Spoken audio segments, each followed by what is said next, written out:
A day in my life as a garampang na asa lang sa Diyosawan niyang afam. Charot! Thank you. So for today's video mga day, samaan niyo ang aking a day in my life as a garampang na asa lang sa Diyosawan niyang afam. Charot! So for today's video nga mga day, it's Sunday today. Samahan niyo ako later papuntang downtown at para magpalagay ng ating pilikmata o di ba bongga. Tapos kukunin ko din yung aking diploma sa school kung saan ako nag-aral detach. So bago nga yun mga day, so ito nga yung aking mga morning routine, di ba? So Sunday, bali pumasok ang aking Diyosawa kasi may half day siya pasok. So bali ngayon lang naman yon kasi nga patapos na yung kontrata niya ngayong next week. Kasi nga magbabakasyon na kami, di ba? So kailangan niyang pumasok. Ganyan yan every matapos yung kontrata niya, kailangan niyang pumasok. Para siguro na rin para matapos lahat ng mga trabaho niya ganyan. So kaya ito nga yung mga routine mga day. Ayan. Hugasan ko yung mga pinagkainan namin kagabi. Tapos syempre bago tayo pumunta sa downtown, magkakape muna tayo and then dito. Maggalaw-galaw muna konti. So bago tayo pumunta sa downtown mga guys, kailangan muna natin mag-edit ng video kasi kailangan natin ng kita. Kailangan natin maghanap buhay, o di ba? Syempre hindi mawawala sa akin yung kape. Coffee is life. Parang hindi ako ganado sa araw pagka wala akong kape. Kape talaga yung unang hinahanap ko sa umaga, pagising ko pa lang. So ayan, mag-i-edit muna ako and then mayat maya gugora na. Ang hirap kumita ng pera mga dahil kung kailangan magbaliw-baliwan sa social media, gagawin mo talaga. So anyway, basta mag-enjoy lang tayo kung ano yung mga ginagawa natin, di ba? So ayan, habang nag-i-edit ako, natawang-tawa naman ako sa mga video namin ng aking Diyosawa, yung mga mga behind the scene namin, mga kalokohan namin sa gym. So ayan na nga mga day, tapos na ako mag-edit, di ba? Bilis. Tapos ayan, konting tupi muna. Mga nilaban ko yan kagabi. Ayun yung maganda dito, paglaba mo, diretso suot na dito kasi may dryer sila dito sa hotel eh. Tapos itong mga toy, unpacking namin yan next week. So saka na to sa weekend na. So ayun na nga mga day, mag-toothbrush muna tayo at hindi pwedeng dito tayo mag-toothbrush bago umalis ng bahay at baka mahimatay yung kausap natin, di ba? Maghihirap na. Siyempre after natin mag-toothbrush mga day, kailangan natin ilagay yung ating pang-apat na mata at hindi tayo makakita pag wala to. Kung wala akong contact lens mga day, nagsasalamin ako. Kasi alam nyo na sira na yung aking mata, di ba? Pataas ng pataas yung grado ng aking mata. Tapos syempre ito nga pala yung ginagamit kong cream lang. Ito lang, always. Ito lang ginagamit ko yung Brilliant Cream, di ba? Yan lang ginagamit ko, sunscreen, di ba? Para naman hindi dry na dry yung ating mukha paglabas, di ba? Tapos konting lip tint na rin, ayan, o di ba? Kung ano yung lip tint ko, yun na din yung aking blush on, o di ba? Para naman rosy cheeks, bongga. So, bet na bet ko nga tong lip tint na to guys, kasi organic siya, napakatagal niyang mawala. Pwede pa yan 24 hours. Minsan nga maabot pa ng 1 week, charot. So, ayan siya, ipahida natin yung ating kamay, tapos hugasan natin. Oh. Ayan, punasan natin, o diba, bongga, ayan, kapit na kapit. Kaya nag-order nga ako nito mga day, kasi nga uuwi kami ngayong September, diba? So, kailangan ko ng lip tint. Yung kahit anong babad ko sa dagat, hindi mabubura yung ating lip tint. So, ayan, ito nga, nag-order ulit ako ng bago, tatlong shade, diba? Kasi last 2 years ago mga day, as in, believe me or not, nag-order ako ng 4 na shade. Hanggang ngayon meron pa rin. Tapos ngayon lang ulit ako nag-order ulit, o diba, bongga. I love this lip tint talaga mga day. So, 2 years ago, bali nag-order ako ng 4 shade dati, 120 siya, 4 na shade na yun, diba? Umabot ng 2 years. Tapos ngayon 3 shade lang, so 100 dirham siya. So, ito nga pala yung ating outfit for today's mga day. Simple lang kasi mainit. So, kailangan kong dalhin yung aking mga clearance form, ganyan, para makuha ko yung mga certificate ko sa school, o diba?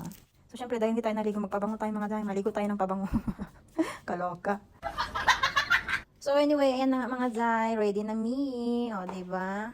Simple lang yung ating outfit for today. So, bago pala ako umalis mga day, ayan, nilabas ko muna yung nilaban kong sapatos namin ni Diyosawa para naman malinis-linis pag magbakasyon kami. Ayan, pinainitan ko muna dyan sa may bandang pool. So, ayan na nga mga day, let's go downtown. Samahan niyo ako. Siyempre, hindi ko iiwan yung cellphone ko.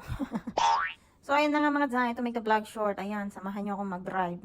Huwag naman sana tayong ma-fine, o diba? Kaloka. So, bago ako tumuloy mga day, dumaan muna ako sa, sa gasoline station. Kasi wala na rin akong gas, paubos na. Kasi Monday na rin bukas, kailangan natin mag-Dubai. Kasi papasok na naman sa trabaho, diba?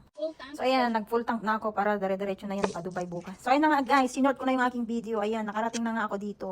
Kasi diba mahirap, bawal mag-cellphone kasi mga day habang nagda-drive. So, ayan, on the way na ako sa salon.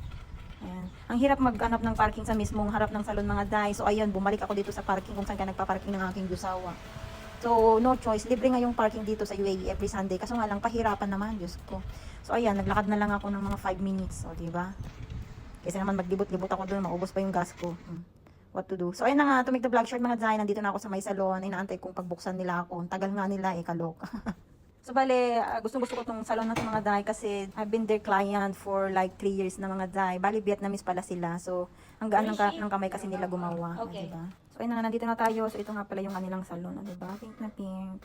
Bali, nagpapagawa ako lagi dito ng aking fake nails. Kaso nga, parang nagsawa na rin ako mga day.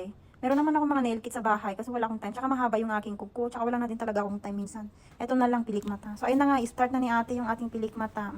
So, ayun na nga, after 100 years mga day, tapos na. Sabi ko kay ate, wag masyadong mahaba. Yung parang ano lang, natural look. Natural look pa yan. Ano yan, para naman, ano, palaban yung ating pilik mata pag uwi sa Pilipinas, diba? Pang ano yan, pang habang buhay na pilik mata. So, ayun na nga mga day, oh, naglalakad na naman ako ulit papuntang parking. Tapos diretso na ako sa school para makuha ko na yung aking certificate. So ayan na nga mga day, katamaran kong maglakad, malapit lang naman yung salon tsaka sa school. Ayan, nahirapan ako maghanap ng parking, hindi na naman maipinta yung aking muka. Sa sobrang init, paunahan mga day. So tingnan nyo naman mga day, pawis na pawis ang lola niya. Bago nakarating sa school, o, diba? Nalito pa ako, 12th floor, pinasukan ko, sabi ng tinawagan ko, 14th floor daw, o, diba? Nananaginip yata ako, sabi na yung 12th floor na Nahirapan ako maghanap ng parking. So ayan na nga, ayan, sobrang pawis na pawis ako. Oh, akala ko doon. Nakalimutan. Nananaginip eh, no? Wala pang UP, di ba? So ayun na nga mga day, ayan, kinukuha ko na yung aking mga certificate. So bali may isa pa akong kukunin, balikan ko na lang daw, yung message na lang daw na ulit ako. Bye, sir. Thank you. So ayan na nga mga day, finally, tapos na yung ating task ngayong araw. Oh my God, ayan, papunta na naman ako sa parking. Walang katapusang lakad to, panghabang buhay na lakad. Okay lang naman, exercise na rin, oh, diba? Pawis na ako mga day, pati kilig-kilig ko.